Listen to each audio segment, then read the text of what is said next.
Good morning, everyone. David Lang here with my weekly Fireside Chat. Hope everyone's doing okay. Things are obviously still crazy out there with COVID-19. I hope you're all taking the precautions, being safe, and at least able to have a bit of fun and enjoy your lives at the moment in these really, really tough times.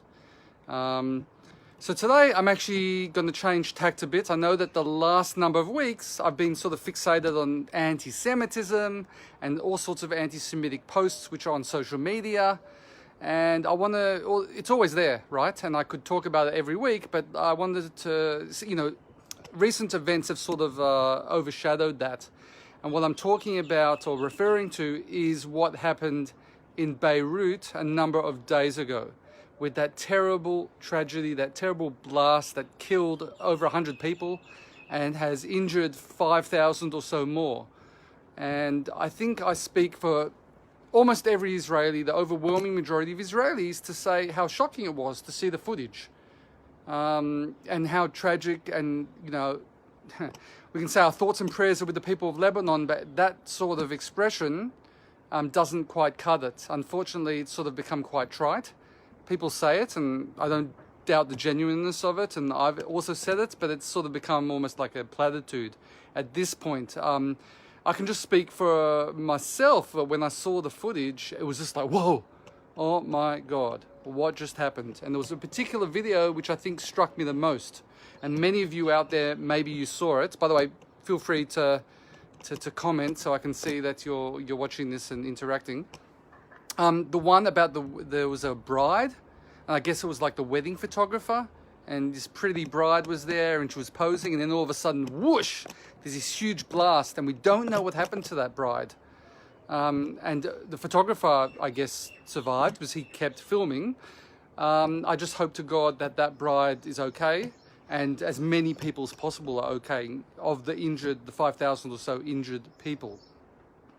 And I definitely don't speak for myself here. I speak for the absolute overwhelming majority of Israelis. And I would like to point out that with these Fireside Chats, one of my purposes, okay, it's all well and good for me to be in front of my grill, and for you guys who follow me, yeah, exactly, Ma, just devastating, absolutely. With these Fireside Chats, I know that the overwhelming majority of you watching these are already followers of Israeli Cool and supporters of Israel. But like everything that I do, I want to reach the people out there that aren't necessarily supporters of Israel.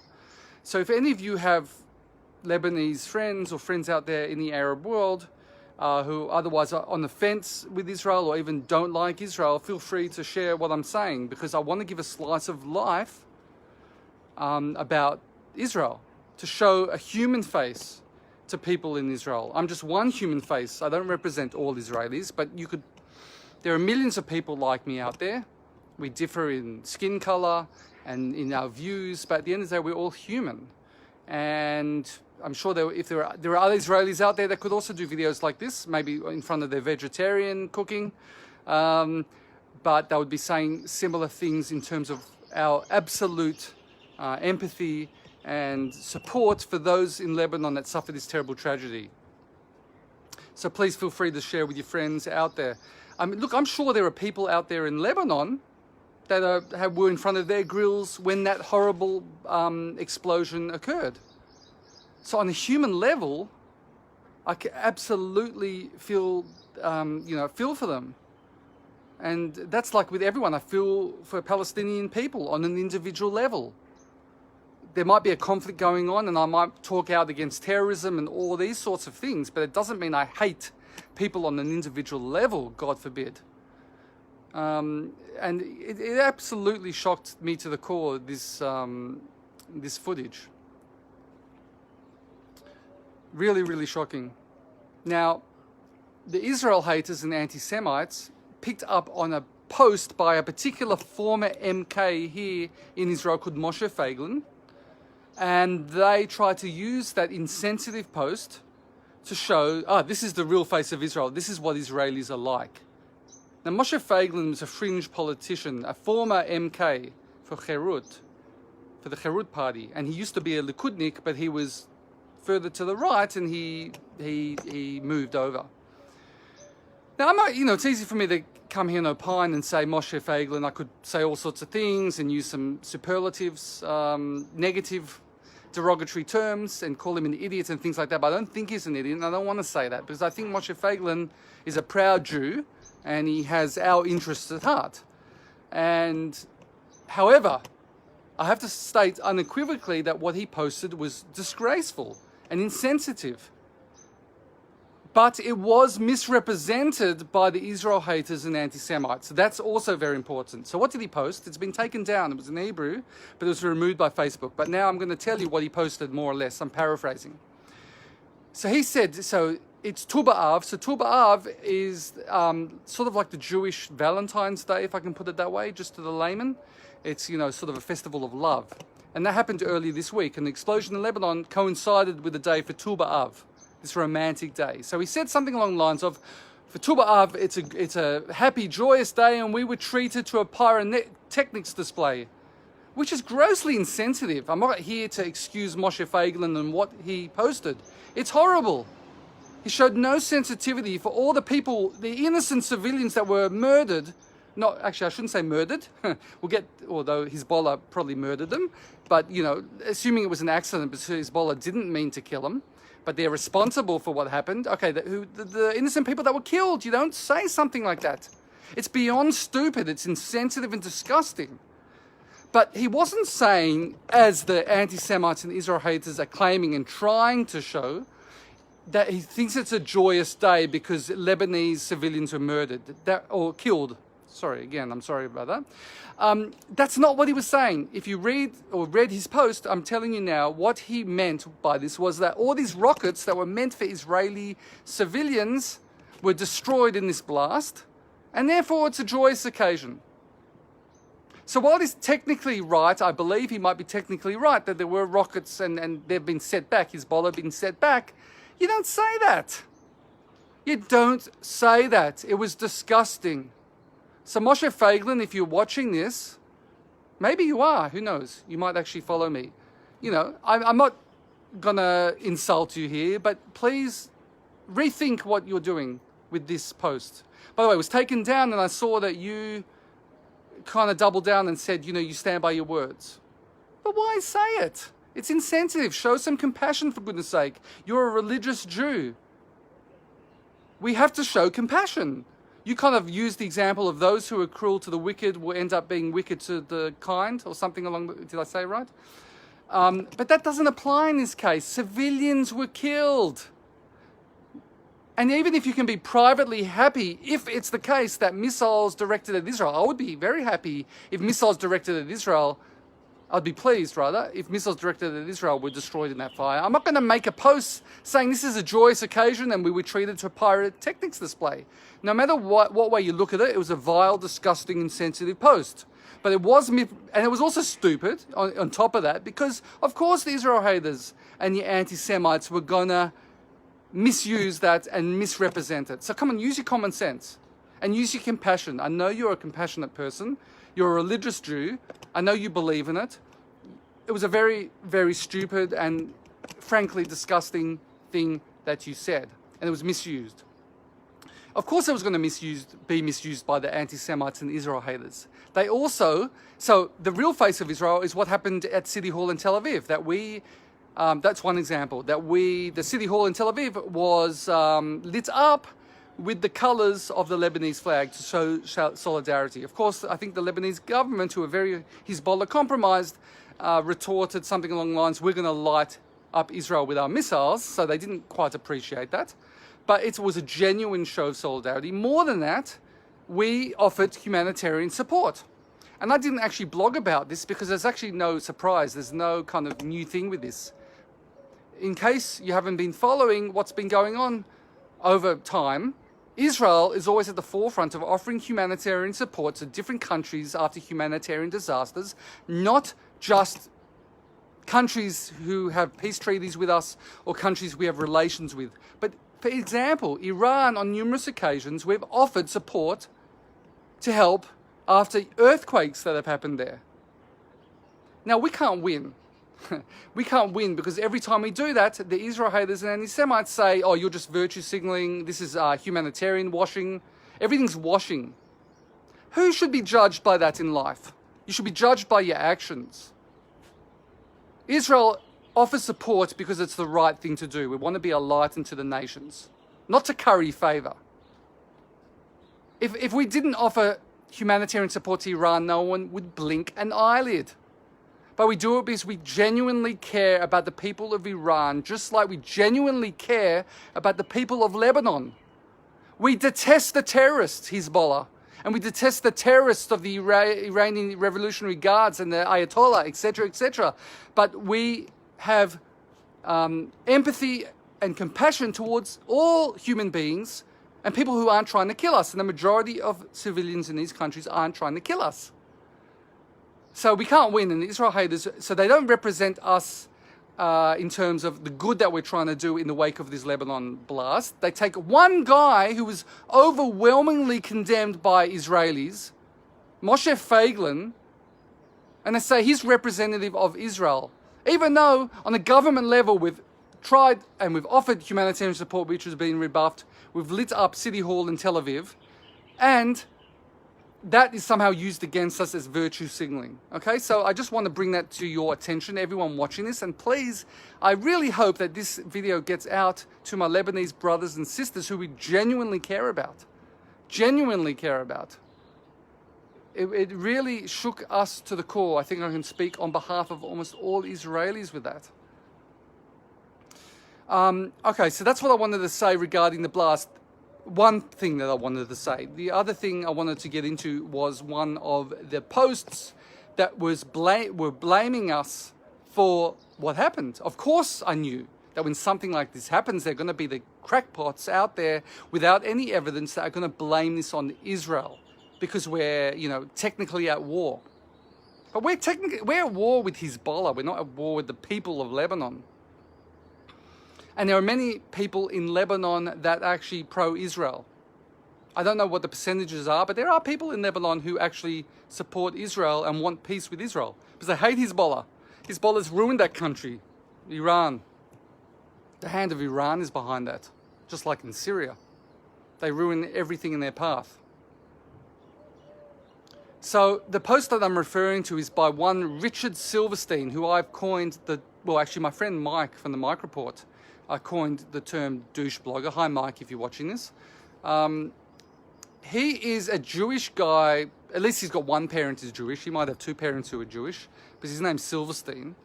And he's in Seattle. And a number of years ago, we've got quite a history, but he's attacked me for like over a decade because I'm effective at what I do. And he's pretty much not. He's like a 68-year-old man who looks like Mrs. Doubtfire. Okay, maybe that's not politically correct to say that in this day and age, but check it out. He looks like either Mrs. Doubtfire or Maud, B. Arthur from the Golden Girls. Check it out. He's actually been mistaken for a woman on a number of occasions. Not that there's anything wrong with that.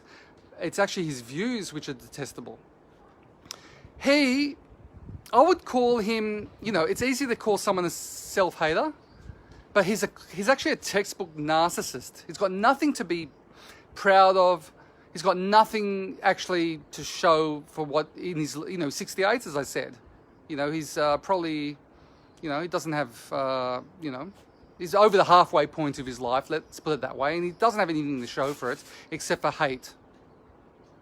And I don't call him, as I said, a hater because he loves himself. But yeah, he's definitely ashamed to be Jewish, even though he would say he loves Judaism and he has a lot of knowledge about it. Neither is the case. He calls proud Jews living in Israel Judeo-Nazis, okay? If that's not anti-Semitic, I don't know what is. This is a guy that's been on my radar. So many of you might have seen the post where he blames what happened on Israel. He says that we were targeting a weapons depot right next to a warehouse containing the ammonium nitrate, and our Mossad, our intelligence, didn't quite do their homework, and we made a big fashla, and then fashla means like disaster, I guess, and basically it exploded, and it was accidental according to him, but it was at the hands of Israel. Now he quotes a secret source. At first he claimed that it was a government official, or I think an IDF person, but then he kind of backtracked a bit and said, no, it's someone that spoke to someone who claims to be an army or government official. I don't remember exactly what. And this post has, obviously the Israel haters have latched onto it and they're using it against us. Now, what I want you guys to know, especially those of you that aren't familiar with my work, is that I've been on Silverstein's case for a long, long time. People have criticized me for it. They said, why do you care? And the reason that I've been on his case, besides the fact that he's attacked me on numerous occasions, is that he's been published. In the past, he was published by Haaretz, but even they realized after a while that he's toxic. Nothing, or most of the things that he writes about aren't even true. He's unreliable, so they stopped publishing his stuff. I think The Guardian, it's a similar case. Now he can only get published on like extreme outlets like Mint Press and Press TV, which is an Iranian regime media outlet, propaganda outlet. He's got no credibility. And what I wrote about this, and I linked to what I'm about to talk about, but I just want you guys out there to know that I've absolutely shown how this guy's not credible. And I want to explain, and it's a bit fun actually to recollect what I did to him in the past, and he hates it. I've got a whole page on him, by the way, where I link to most of the posts showing how he's lied or he's been shown to be wrong. He's fallen for parody posts. He's shown hate and racism. I mean, I've got a whole thing of it. Check it out. Just type in Richard Silverstein in the search bar on my website and you'll get to that. But what I'm referring to is, I think it was about 2011, if I'm not mistaken. I wanted to show how this guy's got no credibility. He doesn't do fact-checking, because I knew that. So I set up an elaborate sting operation. And what did I do? I set up a source. You know, he's always saying, oh, I've got a source that told me this and they're reliable. But I set up a source. I got a friend of mine to impersonate a guy called Yossi Nachas, which, oh my God, I mean, if that doesn't scream fakery, I don't know what does. Yossi is just a name, a Jewish name, but Nachas means like joy. Yeah, it means joy. And so it's like a fake name. And he emailed, and this is what I did. I'd posted something about, it was a speculative post about some Silversteins that engaged in insurance fraud. And I just asked the question, oh, maybe are they related to Richard Silverstein? And I did it just to kind of get up his goat a bit and annoy him, which it really did.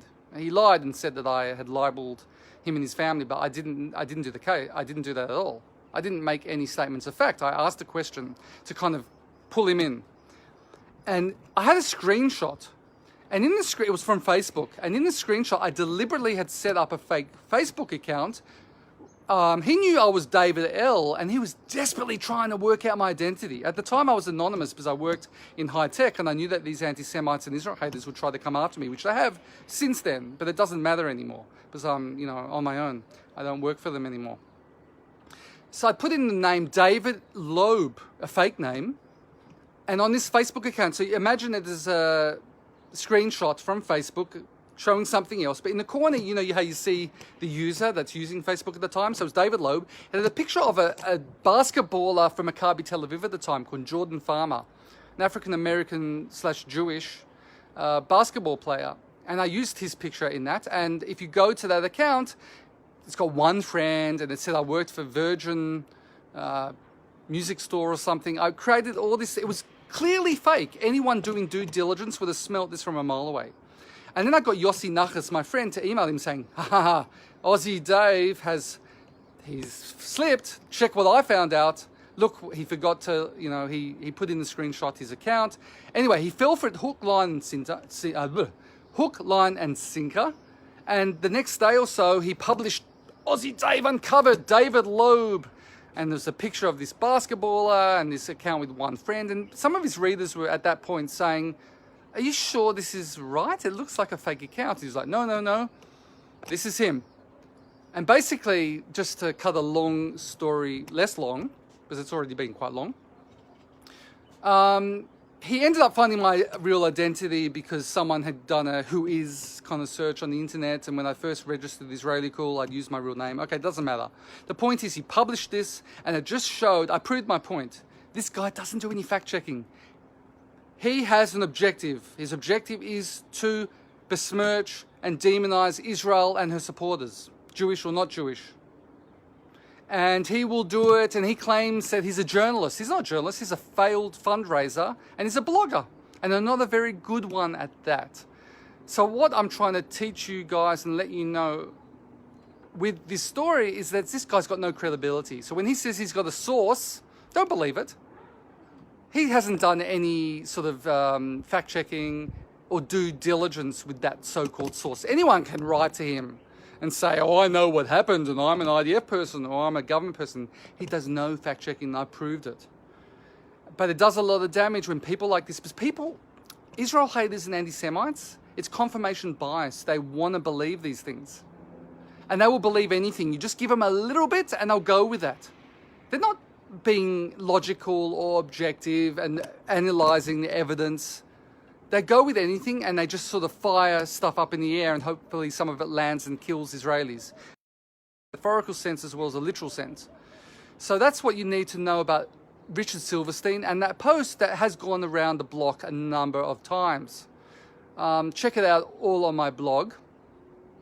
And yeah, that's what I had to say this week. So again, I know, again, it sounds kind of like an empty platitude, but I really mean it. Like, my brothers and sisters in Lebanon, I speak on behalf of most Israelis, if not all Israelis, to say that what happened, it really pains us. Please put pressure on your government to accept any humanitarian support that we're offering. Okay? Please do it if you can. And again, all those out there that have friends and even family in Lebanon and people that normally wouldn't be watching these videos, please send it on to them. I think it's important. We need to be in touch with each other. We need, on the grassroots level, to be having dialogue with each other, to realize that we're all human beings and we want basically the same things. Even if leaders out there and governments and terrorist organizations are trying, they've got their own agendas. Okay, everyone, that's what I had to say this week. Shabbat Shalom. Have a great weekend. Safe, and hopefully see you and speak to you next week. Take care, everyone.